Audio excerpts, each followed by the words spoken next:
اور امجد صاحب تھوڑا سا آپ سے میں یہ جاننا چاہوں گی، آپ نے کہا کہ جو بھی کچھ ہے محبت کا پھیلاؤ ہے، اور میں نے شروع میں یہ بھی کہا کہ ہمارے ساتھ اس وقت جو مہمان موجود ہیں، جو شخصیات موجود ہیں، وہ محبت کی زبان کے سفیر ہیں، اور دونوں شاعر ہیں، اور شاعری بھی محبت کی ایک زبان ہے، ایک اظہار ہے۔ تو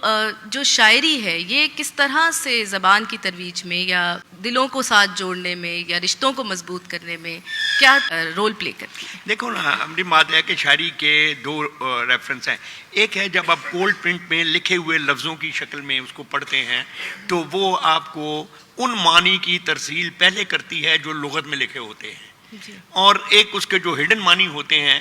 ان کی اس کے بعد آپ تک رسائی ہونا شروع۔ لیکن جو سب سے بڑی بات یہ ہے کہ شاعر یا ادیب جو ہیں وہ دنیا کو ایک کھلی آنکھ سے دیکھتے ہیں، یعنی پروفیشنل آدمی جو ہے، ہر آدمی اپنے اپنے اینگل سے، اپنی گرامر کے اعتبار سے دنیا کو دیکھتا ہے۔ شاعر یا ادیب جو ہیں وہ چونکہ کھلی آنکھ سے دیکھتے ہیں، اس لیے جتنے بھی پڑھنے والے ہوتے ہیں، کوئی کم یا زیادہ، وہ ان کے ساتھ ان کی آنکھوں سے دنیا کو دیکھتا ہے، اور وہ منظر بھی دیکھتا ہے جو اس نے خود نہیں دیکھے ہوتے۔ وہ جیسے میں نے آپ کو غالب کا شعر سنایا نا، تو یہ جو چیزیں ہیں، جس طرح سے ہم دنیا کا شعور حاصل کرتے ہیں زندگی کا، شاعری سے، لوگوں کی تحریروں سے، تو محبت جو ہے وہ جیسے ہم سب جانتے ہیں کہ یہ ایک، جو میں نے شروع میں بھی عرض کیا کہ یہ ایک ایسا جذبہ ہے جو بنیادی طور پر لینے سے زیادہ دینے کا قائل ہے۔ آپ محبت دیتے ہیں تو وہ آپ کو دیکھتے ہیں کہ وہ کتنی یعنی اس میں رول کرتی جاتی ہے اور وہ دوسروں تک پھیلتی۔ تو شاعری اور ادب کا بنیادی کام یہی ہے کہ ہم سب انسان ہیں، سب انسانوں کی طرح ہر ایک میں اپنی اپنی اچھائیاں ہیں، اور سب کی کچھ اپنی اپنی کمزوریاں بھی ہیں۔ جب ہم ایک اپنی کمزوری کو ریئلائز کرتے ہیں تو یہ شاعر یا ادیب ہمیں بتاتے ہیں کہ اسی طرح یہ کمزوری دوسرے میں بھی ہو سکتی ہے، اور جو لائسنس ہم اپنے لیے مانگتے ہیں وہ ہمیں دوسرے کو بھی دینا چاہیے۔ یہی وہ اسپیس ہے، میں سمجھتا ہوں، جہاں پہنچ کر ادب جو ہے وہ ایک عالمگیر زبان بن جاتا ہے، اور شاعری جو ہے وہ سب کے دلوں کو چھونا شروع کر دیتی ہے۔ تو جاوید صاحب، کچھ صورتحال جو موجودہ ہے، جو یہ دور ہے، یہ وقت ہے، اس میں شاعری جو ہے یہ کردار کس حد تک؟ میں یہی عرض کرنا چاہ رہا تھا، یہ ٹھیک ہے، اور میں بہت ہی ود ڈیو رسپیکٹ تھوڑا سا ڈس ایگری کرنا چاہوں گا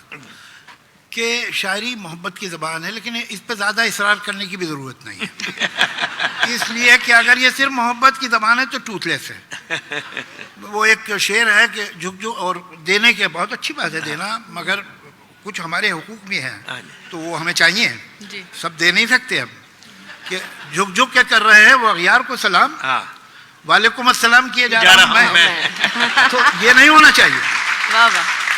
تو جہاں وہ محبت کی زبان ہے وہاں وہ ضمیر کی زبان بھی ہے، اور وہ شاعر اور ادیب کا فرض ہے کہ محبت کرے،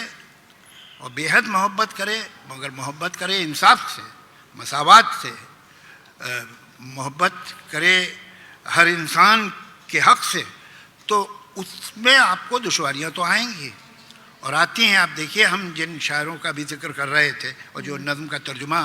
سنایا انہوں نے، امجد بھائی نے، وہ محبت کی نظم ہے لیکن ضمیر کی نظم بھی ہے۔ تو کبھی کبھی آپ کو کڑوی بات بھی کہنی پڑے گی۔ اگر وہ کہتے ہیں کہ رئیس زادوں سے دلی کے مت ملا کر میر، تو یہ محبت کا پیغام نہیں ہے، یہ ضمیر کا پیغام ہے، تو وہ بہت ضروری ہے، اور آج کل تو اور زیادہ ضروری ہوتا جا رہا ہے۔ تو اگر شاعر اور ادیب ہی نہیں آپ کو جگائیں گے، فیکٹ یہ ہے کہ آپ، وہ کہتا ہے کہ کھلتا کسی پہ کیوں میرے دل کا معاملہ، شعروں کے انتخاب نے رسوا کیا مجھے۔ تو ایسا نہیں ہے، مجھے شک ایسا ہے کہ جو آپ کی سوچ ہے، جسے آپ الفاظ میں نہیں ڈھال پا رہے،